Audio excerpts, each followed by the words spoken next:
Hey everyone, this is a short trade review nung sell natin last time when the price of gold hit the 2420 level.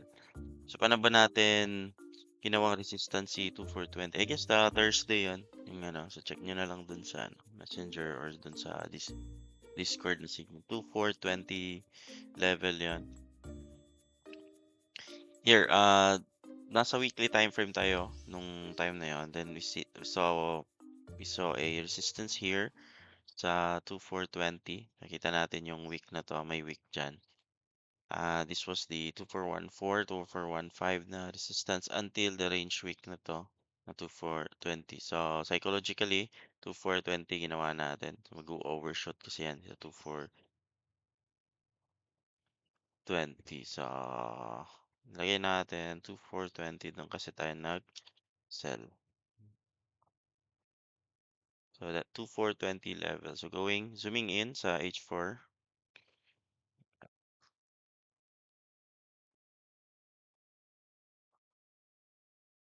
This was the H4 candle noon on Thursday. Then 30 minutes. Yeah. So sa 30-minute time frame, doon tayo nag-execute ng 2420. When the price, eto yung price na to,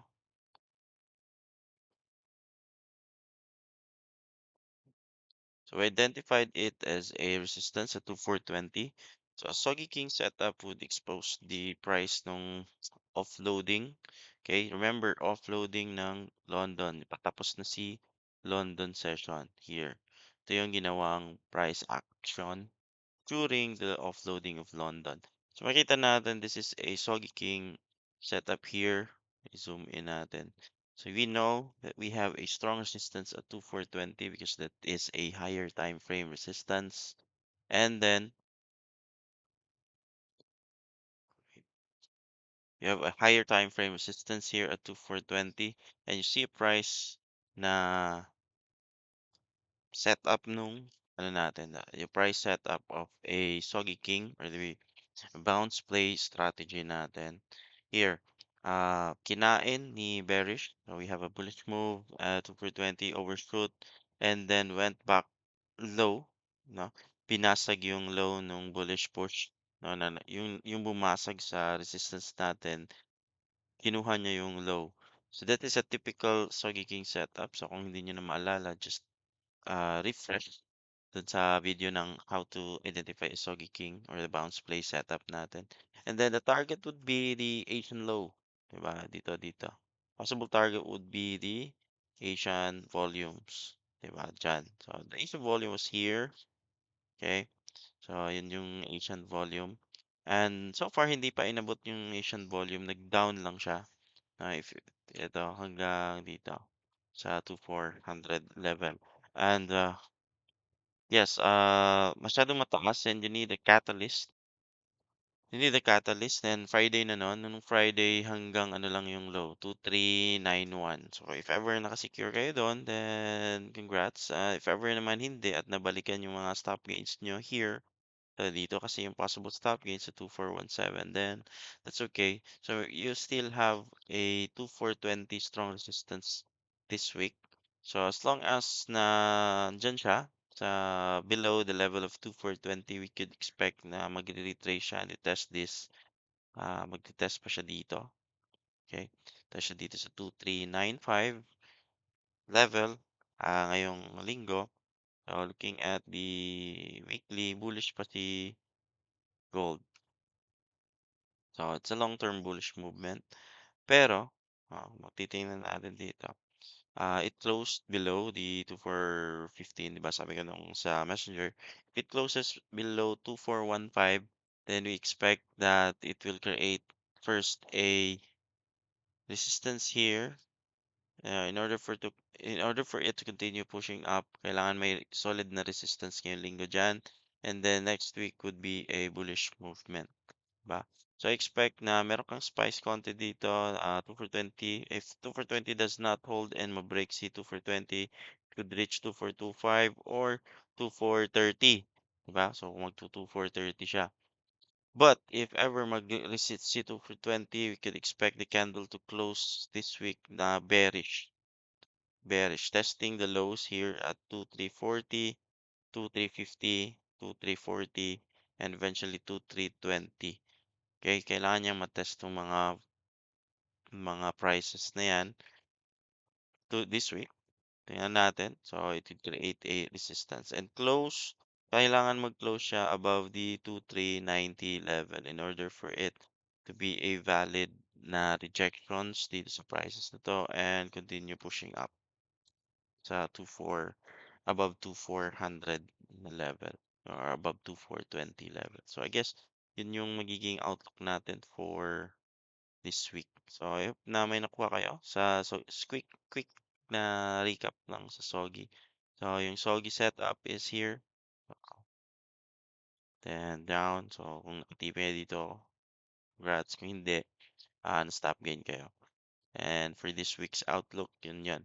So, 2 for 20 is the significant level. The level to break. Any break above that 2 for 20 will expose the price to higher prices. Higher prices, I mean, dito. 2 for 30. Meron kang 2 for 30 na level. If ever may break dyan, 2 for 20, 2 for 30. And psychological level na 2 for 50.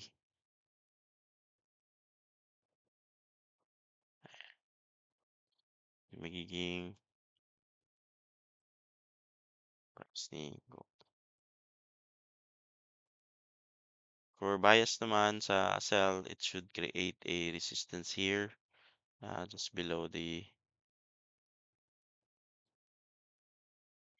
yung magiging resistance mo dito. As long as it will close below the 2414, it will create a resistance dito sa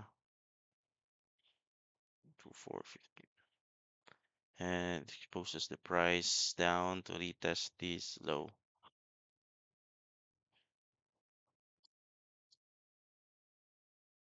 To 360. Ito yung low na yan. And here.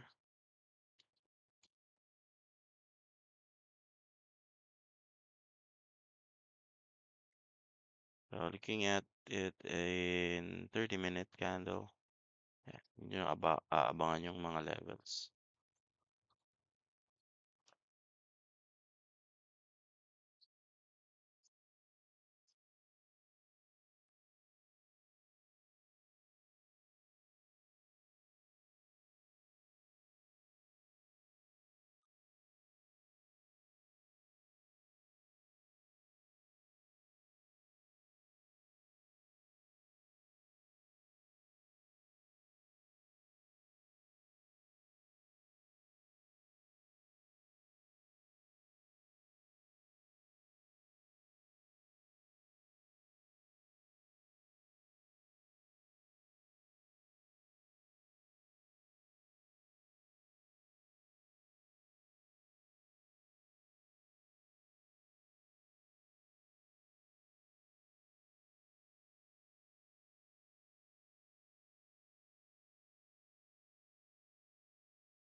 For 15.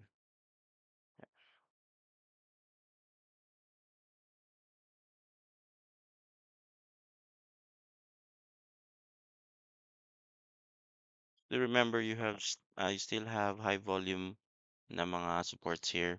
Like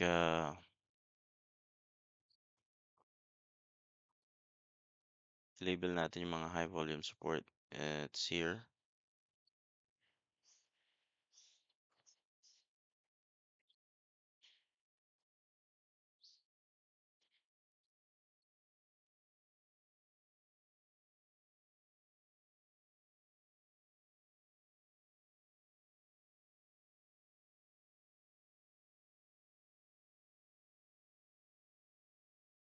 We have high volume support at the 2380 na level.